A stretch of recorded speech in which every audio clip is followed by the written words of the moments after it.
नाज़रीन, अवामी न्यूज़ में ख़बरनि जो सिलसिलो जारी है। हिन वक़्तु असीं तव्हांखे ख़बर में ख़बर ॾींदा हलूं त ख़ैबर लॻ ॻोठ जुम्मो शौक़ जे रहवासियुनि जो चवणु हो त ड्रेनेज सिस्टम काफ़ी अरसे खां नाकारा हुजण जे करे घटियूं पाणी सां भरियल आहे। ॻोठ गंद किचिरे जो ढेर बणियल आहे। गंदगी जे करे मच्छरनि जो आज़ार ऐं मुख़्तलिफ़ बीमारियूं फैलजण जो ख़दशो आहे। ॻोठाणे एहतजाज कंदे मीडिया वारनि खे ॿुधायो आहे त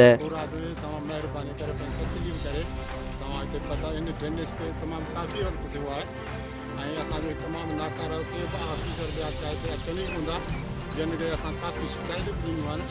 हाणे तव्हां पाण रूबरू ॾिठा आहियो त केतिरो असांखे तकलीफ़ आहे। उन खां पोइ गस जी हिन जी ॿिए जी ऐं वरी अॻियां खूह असांजो आहे, सरकारी खूह आहे, जंहिंमें 1950 में त असीं ॼायासीं, पर असां हिन में न ॾियूं पाणी सुठो थियो वेतासीं। अॼु ॻोठाणा रहीम जेको हुनखे दरबदर कयो वेठो आहे ऐं उहो बि असांजो गस बंदि कयो वेठो आहे। महिरबानी कयो आऊं DC साहिब खे, कमिश्नर साहिब खे, AC साहिब खे ऐं वस वारा जेके बि अमलदार ऑफिसर आहिनि, ऐं उन्हनि खे अपील कंदुसि त हीअ रहीम खे तव्हां चओ पंहिंजो रोड खणी वञे, पंहिंजी मिटी खणी वञे, जीअं ॻोठाणा आज़ादु थी हलनि। ऐं उन खां बैदि में हिकु दुकानु आहे, उते धारिया माण्हू अचनि था, गैर मज़हब जा माण्हू था। असां हिन खे काफ़ी शिकायत बाबा हीअ धारिया माण्हू न आणियो, गैर मज़हब जा न आणियो पंहिंजो, छो त असांजा मदरसा बि आहिनि, असांजी नियाणियूं मदरसे में अचनि थियूं, वञनि थियूं, धारिया माण्हू उते दुकान ते टिंगियूं बीठा आहिनि। इहा सही ॻाल्हि आहे, असां मुनासिबु कान्हे। चवां बस वारा अमलदार खे चवां थो त महिरबानी करे असांजो जेको हीउ मुतालबो आहे पूरो कयो। 18 ॾींहं असांजो गस तमामु ख़राबु थी वियो आहे, जंहिं करे असांखे तकलीफ़ एतिरी जॻहि आहे, न असांजो को ढोर हली सघे थो, न इंसानु हली सघे थो।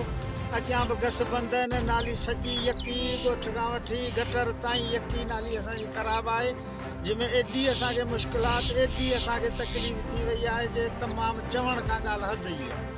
असां तमामु घणियूं तकलीफ़ दाहूं कयूं आहिनि, घणियूं था चऊं, पर केरु ॿुधण वारो ई कोन। बंदि थिया आहिनि ऐं कॾहिं गाॾियूं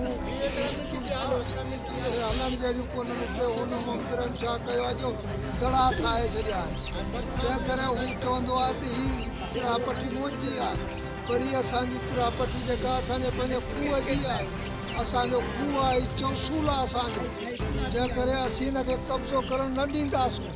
सो महिरबानी करे जेके बि वस जा अमलदार आहिनि उहे अची ॾिसनि ऐं उहे ॾिसी जांच कनि पंहिंजो।